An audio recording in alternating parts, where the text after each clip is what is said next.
ঘূর্ণি, আমি তত সম্মুখে যাহা পাই যাই চূর্ণি, আমি তাই করি ভাই যখন চায় মন যা করি শত্রুর সাথে। কে এই হাদি?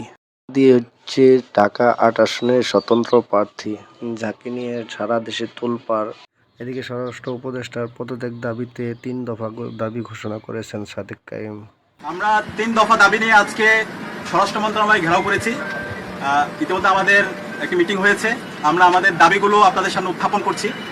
আমাদের ১ নম্বর দাবি, আমাদের ভাই উসমান হাদির উপর গুলিবর্ষণের সঙ্গে জড়িত প্রত্যক্ষ হামলাকারী, পরিকল্পনাকারী ও সহায়তাকারী সকল সন্ত্রাসীদেরকে গ্রেপ্তার করতে হবে, দ্রুত জবাবদিহির আওতায় নিয়ে আসতে হবে এবং যাদের গাফলতি প্রমাণিত হবে তাদের বিচারের মুখোমুখি করতে হবে।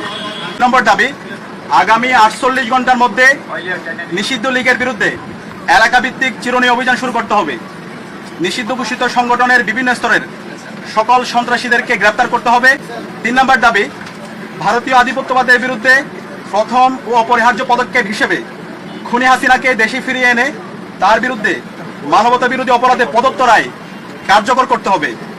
গণহত্যাকারী সন্ত্রাসীদের আশ্রয় দেওয়ার প্রতিবাদে ভারতের সঙ্গে কূটনৈতিক সম্পর্ক পুনর্বিবেচনা করতে হবে। অভিযুক্তদের ফেরত না দেওয়ার পূর্ব পর্যন্ত কূটনৈতিক সম্পর্ক স্বাভাবিক করা যাবে না।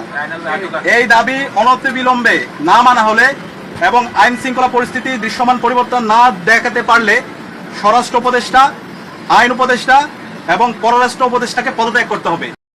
স্বরাষ্ট্র উপদেষ্টার সামনে তার পদত্যাগের দাবি ঘোষণা করেছে। এদিকে পররাষ্ট্র উপদেষ্টা, আইন উপদেষ্টা সকলের পদত্যাগ দাবি করেছেন সাদেক কায়েম।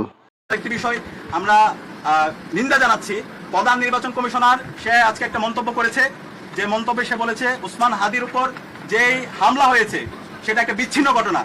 আমরা ছাত্র জনতার পক্ষ থেকে আমরা এই ধরনের মন্তব্যের তীব্র নিন্দা এবং ঘৃণা জ্ঞাপন করছি। আমরা দ্রুত অনুরোধ করব প্রধান নির্বাচন কমিশনারকে, আপনি দ্রুত আপনার এই বক্তব্য প্রত্যাহার করেন এবং সেটার জন্য জাতির কাছে ক্ষমা চেয়ে আপনার জায়গা থেকে আপনি দায়িত্বশীল আচরণ করেন। তফসিল ঘোষণার পর থেকে আমরা চাই এই দেশের সকল নাগরিকরা একটা সুস্থ পরিবেশে নির্বাচন এবং ভোট দেওয়ার জন্য। সুতরাং ফ্রি ফেয়ার ক্রেডিবল ইলেকশন করার জন্য নির্বাচন কমিশনার থেকে শুরু করে আইন শৃঙ্খলা রক্ষাকারী বাহিনী সবার দায়িত্বশীল আচরণ করা দরকার। একই সাথে রাজনৈতিক দলগুলো দায়িত্বশীল আচরণ করবে। এবং সর্বশেষ আমরা দেখতে পাচ্ছি সারা দেশের যে আদালতগুলো আছে, আইনজীবীরা আছে, বড় অঙ্কের টাকার বিনিময়ে এই পতিত ফেসিসদের মামলাগুলো প্রত্যাহার করার জন্য, তাদের জামিনের জন্য তারা কাজ করছে। আমরা ছাত্র সমাজের পক্ষ থেকে হুঁশিয়ার করছি, এই যারা গণহত্যাকারী এবং শিশু হত্যাকারী এবং যারা আমাদের ভাই বোনদেরকে রক্তাক্ত করেছে, এই সন্ত্রাসীদের পক্ষে যারা অবস্থান নিবে তাদেরকে আমরা সামাজিকভাবে বয়কট করব এবং তাদের তালিকা আমরা সামাজিকভাবে সবাইকে জানিয়ে দেব।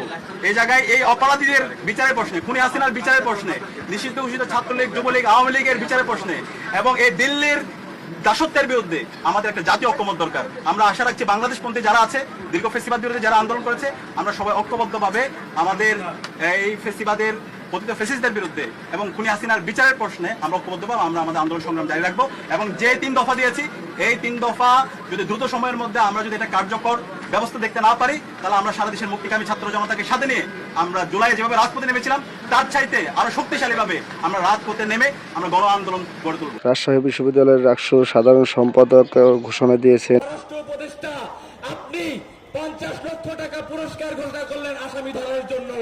আমি রাজশাহী বিশ্ববিদ্যালয়ের কেন্দ্রীয় ছাত্র সংসদ রাকসুর সাধারণ সম্পাদক হিসেবে ঘোষণা দিচ্ছি, এই স্বরাষ্ট্র উপদেষ্টাকে যে পদত্যাগ করাতে পারবে তাকে 1 কোটি টাকা পুরস্কার দেওয়া হবে।